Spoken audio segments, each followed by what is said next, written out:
Olá, estamos começando mais um podcast Brasil que dá certo. Sempre, claro, de olho, sempre fazendo com muito carinho para você que quer conhecer os grandes empreendedores do nosso país. Brasil que dá certo, um dos maiores grupos empresariais, empreendedores e sociais do país e, portanto, evidentemente trazendo gente que lidera segmentos, inclusive segmentos que precisam ser cada vez mais explicados e segmentos interessantes da nossa economia, como, por exemplo, a aviação. No programa de hoje, eu recebo o João Melão, ele que é CEO da Amaro Aviation.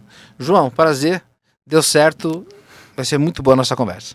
Obrigado, Sandro. O prazer é meu, viu? Uma honra participar aqui do teu podcast Brasil que dá certo. Deixa antes de mais nada um caloroso abraço ao meu amigo, teu sócio Marcos Amaro, filho do nosso saudoso Rolim, e há anos que conheço o Marcos, mas faz muito tempo que eu não o vejo, não vou deixar de aproveitar aqui e te pedir para você estender um abraço para ele. Claro, já mando ainda hoje, ele gosta muito de você Deve também. Deve estar na Suíça. Tá na Suíça.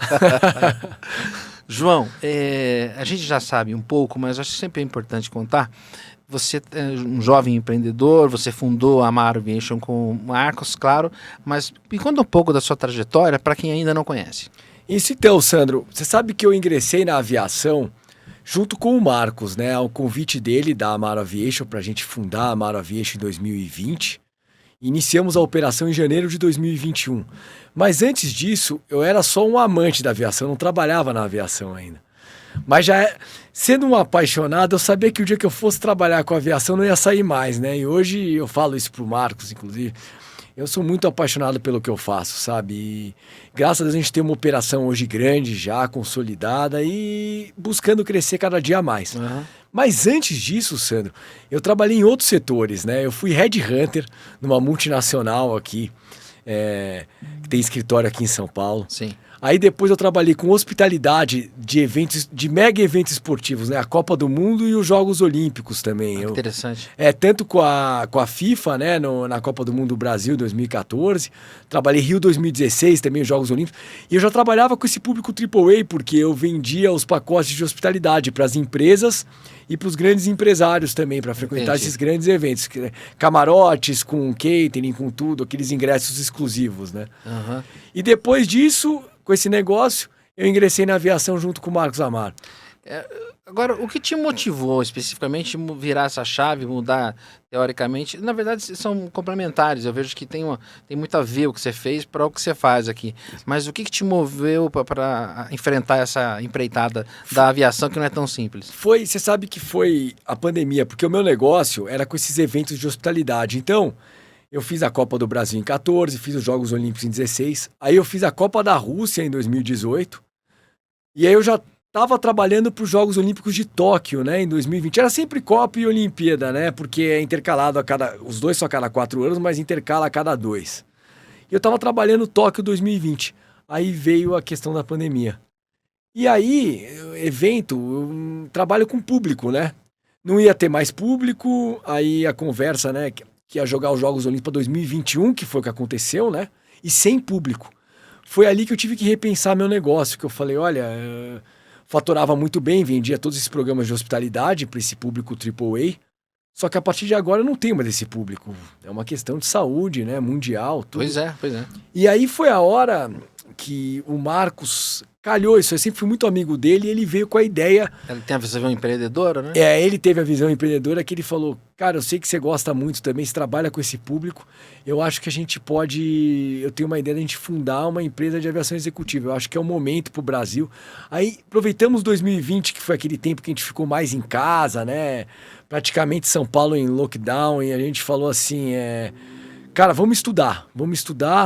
Fizemos todo o business plan da companhia no segundo semestre de 2020. E aí nós montamos toda essa ideia de propriedade... Porque a propriedade compartilhada de aeronaves... A Amaro nasceu na propriedade compartilhada de aeronaves. Sim. Inspirada na NetJets, né? Na empresa americana, Sim. do Warren Buffett. Uhum. Que é um sucesso aí mundial, né? E a propriedade compartilhada de aeronaves vem fazendo... Já é muito consolidada no mercado americano e no europeu também. Uhum. E aí nós tivemos essa ideia... Quando a ANAC, que é o órgão regulador aqui, ela regulamentou aqui no Brasil a propriedade compartilhada, a gente viu a oportunidade de criar a companhia. Uhum. Agora, já que você entrou nesse assunto, era a próxima pergunta. O que é a Amaro Aviation e o que ela faz? Isso. Hoje, Sandro, a Amaro Aviation é uma solução para qualquer cliente que queira ingressar na aviação executiva aqui no Brasil. Então a gente atende em várias frentes. Tem os produtos diretos, né, que é a própria propriedade compartilhada, né, que você compra uma parte dela, para quem voa aí acima de 100 horas por ano, para o empresário, o cliente que voa acima de 100 horas. Aí nós temos o cartão de horas, que na verdade é como se fosse um crédito que você compra 50 horas da aeronave. E aí você vai usando e vai debitando desse crédito.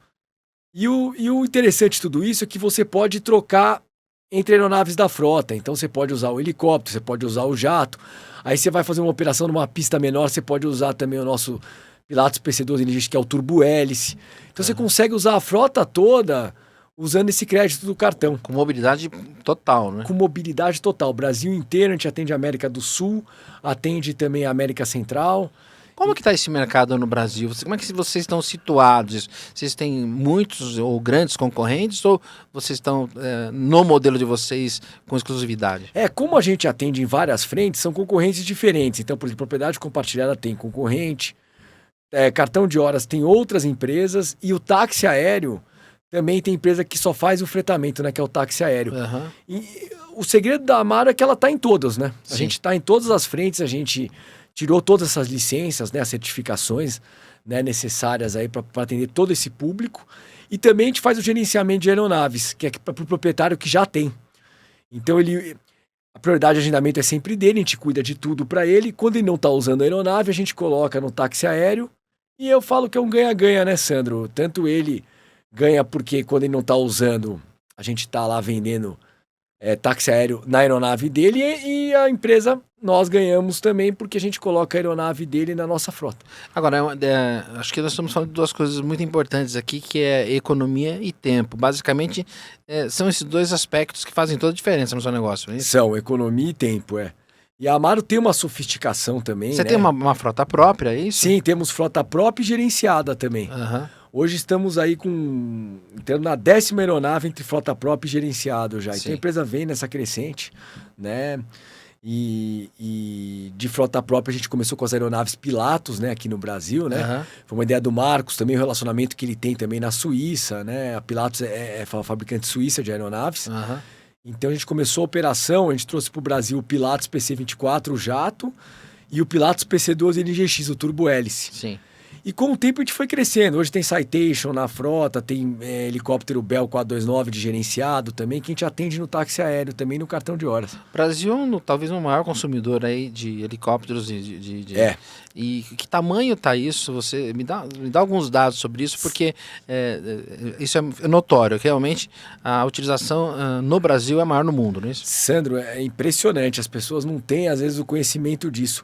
O Brasil é a segunda maior frota de jatos executivos do mundo. Só perde, obviamente, para os Estados Unidos, né? Que é um outro mundo de aviação. A gente brinca que na aviação executiva é Estados Unidos e resto do mundo, né? Uhum. Então, bem assim mesmo. É bem assim mesmo. Eles estão em primeiro lugar, disparado em número de tudo. Aí o Brasil vem em segundo, mas bem abaixo, assim. Mas segundo. Mas segundo. O mercado brasileiro, nossa, vem numa crescente desde 2020 e a projeção até 2030 é de crescer ainda mais. E a gente vem crescendo a empresa, né? Junto com essa oportunidade toda que o Brasil nos dá. Sem contar, Sandro, que o mercado também de helicópteros, né? Em São Paulo, hoje, a maior frota de helicóptero do mundo é São Paulo. Você tem ideia de números, hein? Olha, de jato, a gente está falando aí em torno de 1.000 e poucos jatos já. Uau! O Brasil, 1.000 e poucos jatos executivos. Helicópteros, então? Não, helicóptero, nossa, cada dia aumenta mais esse número, viu, Sandro? Mais grande, né? Mas isso tem uma explicação, viu, Sandro? É porque você pega cidades, por exemplo, megalópolis, aí, como Nova York, Londres, Tóquio, você tem restrições, né? Por exemplo, Nova York você não pode voar em Manhattan, Londres, Tóquio você não pode voar no centro expandido. São Paulo não, né? Você tem uma liberação para voar a cidade toda, então isso ajuda também, na cidade de 12 milhões de habitantes, que você pode também circular aí pela cidade toda. Eu atendo às vezes executivos que vão voar da Faria Lima para uma reunião na Paulista, por exemplo, ou para ir para Guarulhos pegar um voo, para o Catarina, no aeroporto executivo onde é a nossa sede de operações. Então assim, tem muita demanda. Sabe? Vocês estão na operação, vocês estão no Catarina. Isso. Como é que é dividida hoje a empresa, né? A sede de operações é o aeroporto Catarina. A gente começou lá, a maior parte da nossa frota está lá, nosso diretor de operações, manutenção, fica tudo para lá, toda a parte de operação é lá. Aí nós temos também posição em Congonhas, que é muito importante, né? Mesmo com É toda essa estratégico. é estratégico, mesmo com a questão de slot, de um monte de situação que a gente passa, é estratégia você ter a posição em Congonhas, porque tem clientes que fazem questão de sair de Congonhas mesmo. E os helicópteros a gente tem no Helicidade aqui em São Paulo também, que fica ali perto do Parque Vila Lobos também, que é um ótimo centro.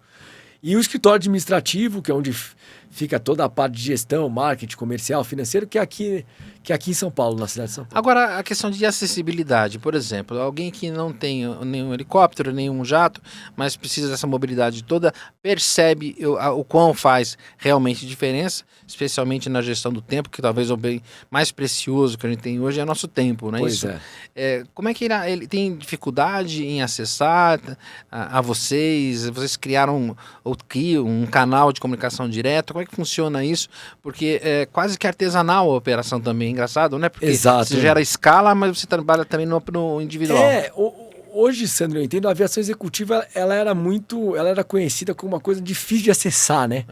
Hoje é mais fácil, né? Porque acho que com as redes sociais, com tudo, tem lá o nosso telefone que dá um contato direto com a nossa área comercial, onde a gente oferece todos os produtos para quem quer entrar com o fretamento, né? Com o táxi aéreo, que já é uma entrada para conhecer a aviação executiva, e aí vai acostumando, aí pula para um cartão de horas. Hoje é muito mais acessível, por isso que cresce tanto, né? Eu acho que há uns anos atrás era muito difícil, o público não tinha tanto conhecimento de como fretar, por exemplo, uma aeronave, né? Hoje é muito mais fácil, né? Agora, eu tenho a impressão que você, junto com o Marcos, inclusive, deve prestigiar e deve contemplar e exercitar cada vez mais os seus colaboradores, principalmente na forma de lidar com os seus clientes ou potenciais clientes. E eu tenho a impressão que isso vem de DNA. Por exemplo, o saudoso Rolim, que é o comandante Rolim, ele tinha por hábito receber os seus clientes, os clientes na porta da aeronave com tapete e tal. Só para citar e trazer aqui para o presente, vocês tratam com essa mesma visão de DNA pontual, humanizado e acessível também. Totalmente, Sandro. Isso é uma coisa que o Marcos, desde que a gente fundou a companhia, ele trouxe. A cultura da companhia é essa, dos colaboradores. É o atendimento ao cliente, é uma coisa que já vem desde a época do pai dele, que fazia com excelência isso, né? Então a gente hoje é conhecido no mercado por esse atendimento premium para os nossos clientes. Todos os colaboradores da Maravilha são muito treinados a atender o nosso cliente da melhor forma possível em todos os sentidos. Então a gente tem realmente um atendimento diferenciado. Desde o catering, tem serviço de concierge. Então o cara vira cliente da Maraviation, já aciona ali o serviço de concierge, questão do catering, todos os problemas, o que ele citou, a gente sempre faz o possível para atender da melhor forma. Isso está na cultura da organização. Aquela tal expressão famosa, eu não gosto muito dela, mas eu vou usar aqui, que é o custo-benefício. Vamos imaginar uma situação simulada, uma simulação mesmo aqui, para quem está nos vendo e aprendendo, como eu também venho aprendendo aqui a cada programa. Vamos imaginar alguém que está aqui em São Paulo, está aqui na Avenida Paulista, por exemplo, e precisa ir a Itu, ou portanto... vai, evidentemente, até o Catarina. Qual é a relação de preço e qual a relação de tempo disso? Porque você tem um custo indo de carro e você tem um custo indo de aeronave. Se você puder explicar em linhas práticas e objetivas qual é essa relação de custo e especialmente de tempo, porque o deslocamento às vezes no horário de pico para Itu, por exemplo, é 2, 3 horas e com uma aeronave tem a impressão que você vai em 20 minutos, 30 minutos. Conta pra gente o que significa para o leigo essa relação de tempo e de valores. Perfeito. No caso, até usando o teu exemplo de Itu, né, hoje... Às vezes com reforma nas rodovias ali em saída, foi o que você falou, se você pega o horário de pico, apesar de tu não ser tão longe de São Paulo, às vezes a viagem pode demorar até mais de 2 horas para ir para uma cidade relativamente próxima. Sim. Quando num voo de helicóptero, você vai fazer em 15 minutos. Então olha a diferença para o empresário que precisa desse tempo, né? Para uma reunião, para voltar para fazer outra reunião em São Paulo. Tudo isso conta, né, nessa relação, né, tempo, negócios, lazer também, né? Claro. Hoje você tem muitos condomínios em São Paulo, né? Pode usar até o exemplo de Itu ali, né? Você pega Castelo Branco ali pra frente, é uma série de condomínios de luxo, né? De condomínio. Então, assim, com o posicionamento muito bem bolado do aeroporto Catarina ali também, essa turma toda usa ali o aeroporto para poder fazer essa locomoção para o Brasil inteiro. E ganha um tempo incrível, né? Você consegue fazer reuniões em outros estados e voltar e ainda fazer reunião em São Paulo. Saiu do luxo, virou prático, né? Saiu do luxo e virou prático. Falou bem, Sandro. Agora, como que está o momento de vocês? Vocês vêm é uma empresa relativamente jovem, vocês vêm numa crescente. Como é que está este ano, o ano que vem? Como é que é o planejamento de crescimento e o momento de vocês hoje? Isso, a empresa vem num crescimento, né? A gente vem crescendo bastante. Porque assim, são 5 anos só de operação, né? Você tem uma empresa jovem. Jovem, é. Mas que vem... Que aprende com o processo. Que aprende com o processo. Vem nesse crescimento constante, na profissionalização das áreas, já, né, pegando o gancho aí do crescimento. Então, hoje é uma empresa que ela vem num crescimento e a ideia é manter esse crescimento constante nos próximos anos também, né? Esse que é o objetivo, a gente não estagnar, né, Sandro? Continuar orgânico, se reinventando, orgânico, para continuar crescendo, né? Nessa velocidade. O que deixa a gente otimista é que, assim, você olha o mercado de aviação executiva não só no mundo, né, não só no Brasil como no mundo todo, ele de 2020 até agora, 2026, ele cresceu muito. E a projeção para 2030 é continuar nesse ritmo de crescimento. Então a gente... Entendi. O que eu acho interessante, até engraçado, é que essa questão de compartilhamento, seja de aeronaves ou de qualquer outro segmento, ela tinha aí um certo preconceito há anos atrás e associado à falta de conhecimento prático do que é, evidentemente, a facilidade e o quão bom é você ter um compartilhamento de aeronaves, por exemplo. Isso foi vencido. Eu tenho a impressão que cada vez as pessoas compreendem mais, né, Marco? Cada vez mais, conforme as gerações vão passando, são mais acostumadas a compartilhar. Então você imagina lá atrás até um cliente do público AAA, vamos falar assim. Sim. Não imaginava nem o que era pegar um táxi ou andar. Hoje com os aplicativos já chamam Uber, aí tem aqui o Uber, né, o mais top lá que é o Black. Então assim, as pessoas entenderam a praticidade de compartilhar. Não é só a economia, casa, né? barco, avião, não é só economia. Então, assim, essa geração nova que está chegando aí, que são os novos empresários, eles já entendem muito bem. A geração acima já passou por uma outra época e precisa explicar bem, mas a melhor forma de explicar, Sandro, é financeiramente, né? Porque você pega... É a relação financeira. É a relação financeira, porque você hoje... Eu vou te dar um exemplo aqui, claro, que fique bem claro, que eu acho que vai ficar bem claro aí pros seus aí telespectadores aqui. Você sabe que os seguidores... uma aeronave hoje, você consegue voar com ela em torno de 600 horas por ano. Então, tem lá um proprietário de uma aeronave, ele poderia voar 60 horas. Eu diria para você, sendo que 95% dos proprietários de aeronave no Brasil não voam nem 100 horas por ano. Então, você imagina o desperdício. Você tem 500 horas... Tem a empolgação de adquirir. Exato. O sentimento senso de posse. Senso de pertencimento. Só que, na verdade, ele voa lá 100 horas por ano e ele poderia voar 600. Tem 500 horas que ele está pagando tripulação, seguro, hangaragem. E que é uma fortuna. E que é uma fortuna, uma série de coisas que não está aproveitando devidamente o recurso que foi investido ali no ativo, né? Então, aí quando você explica isso para ele, você fala, olha... Compra uma parte, por exemplo, você voa 100 horas, por que você não compra um quarto de uma aeronave? Você vai continuar voando as mesmas 100 horas, mas você vai só pagar o que você está voando, e não a aeronave inteira, porque você não voa 400. Hoje eu entendo que uma pessoa tem uma aeronave, ela tem que voar mais de 400 horas por ano, o que é muito difícil, tá? É difícil. Agora, a questão do compartilhamento é quase que uma coisa que... É inteligente. Não tem erro em dizer que vai dominar o setor e o segmento com este perfil. Não, né? eu até te dou exemplo, né? Nos Estados Unidos é muito consolidado, né? NetJets, as pessoas estão ficando minimalistas. Minimalistas. Né? Então, e otimizando mais os recursos, tudo. Então, assim, você já olha o mercado americano, o europeu está muito consolidado. E agora o mercado da América Latina que está nesse ritmo de entender e cada vez crescendo mais, né? Vai consolidar também, né? Vai seguir essa tendência que é mundial, né? Se tiver uma colocação, um ranking, vocês estão em que lugar desse ranking aí? De propriedade compartilhada? Isso, acho que hoje coloca, obviamente, os Estados Unidos como sempre primeiro. Não, digo no nosso Brasil. No nosso Brasil com relação aos concorrentes, você diz? Depende do produto, a gente... Que é para provocar Claro, mesmo. claro. Tem outras empresas também que já fazem há um tempo propriedade compartilhada, mas nós estamos aí no topo disso. Nós estamos imagino. no topo, sim. A gente está bastante cliente e parte então de cartão de horas nem se fale. A gente é a empresa que mais vende aí cartão de horas na América Latina. Agora, João, me conta, cartão de horas é uma coisa interessante. Explica um pouco isso aí. Que aí é isso, porque a gente estava falando da propriedade compartilhada, que é para quem voa acima de 100 horas, né? Aí de 30 a 100 horas, você pega bastante gente aí, que voa de 30 a 100 horas por ano, tá? Tá. Aí é o cartão de horas. Fatia. É a maior fatia. E aí você vende, como eu tava te explicando lá, o crédito, né? Então você vai lá, compra 50 horas de uma aeronave da Amaro Aviation, por exemplo, do jato lá, o Pilatus PC-24. Você vai usando, vai debitando, e quando você precisar usar o helicóptero ou o turbo-hélice, eu desconto proporcionalmente no teu cartão. Interessante. Você usa a frota toda. Nossa. E eu vou descontando proporcionalmente no cartão ao valor que você pagou, entendeu? Entendi.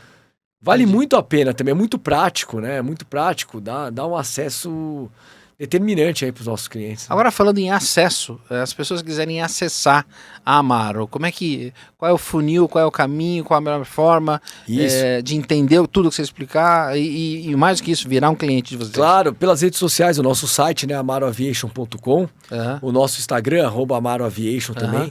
No próprio site você tem todas as informações, os contatos da equipe comercial, os contatos diretos e o próprio site explica todos os nossos produtos lá, você consegue ter acesso a tudo e a explicação. E claro que se você quiser um atendimento personalizado, aí você já manda o WhatsApp lá para a equipe comercial que está no site, o telefone lá, e você vai ter um atendimento personalizado. Eu tenho a impressão que o atendimento personalizado deve ser muito procurado, né? Porque esse não é um setor tão comum de se lidar e as pessoas devem realmente querer o personalizado, né? Sandro, ainda é um pouco complexo, então as pessoas têm muitas dúvidas. Então aí esse atendimento personalizado ele é muito importante ainda para que se esclareça todas as dúvidas dos nossos potenciais possíveis clientes, né? Legal.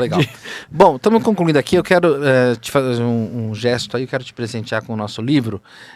Eu e o Augusto Cury fizemos um livro, né? O livro Brasil que dá certo, volume 1. Então estamos eu e o Augusto e mais 70 empresários, presidentes de empresas que pertencem ao ecossistema Brasil que dá certo. Vou fazer chegar lá na Suíça para o Marcos um livro desse. Vou mandar mas falar. Já fizemos até aqui antes do programa uma dedicatória e quero aqui te presentear e te dizer sem dúvida nenhuma que vocês são um Brasil que dá certo. Tá aqui, pessoal, olha, nosso livro Brasil que dá certo. E aqui a dedicatória já feita. Viu, Sandro, muito obrigado, viu? Você sabe que eu sou um fã aqui. Vou ler esse livro rapidamente, viu? Acho que em um mês já li esse livro aqui. Até porque muitos clientes da Amaro devem estar nesse livro. Sem dúvida nenhuma, não tenho dúvidas disso. E muito obrigado, viu, pelo presente. Parabéns pela parceria também com o Augusto Cury, viu? Obrigado. Acompanho muito vocês estão de parabéns. Muito obrigado, viu? E nasce aqui, como nós falamos antes do nosso programa, uma parceria efetiva e real do Brasil que dá certo com a Amaro Aviation. De fato, ela tinha que acontecer em algum momento, aconteceu aqui no nosso podcast. Que bacana, Sandro. Muito obrigado, viu? Obrigado por ter vindo. E acabamos de falar com o João Melão, ele que é CEO da Amaro Aviation. Até o nosso próximo podcast, que também será incrível, pessoal.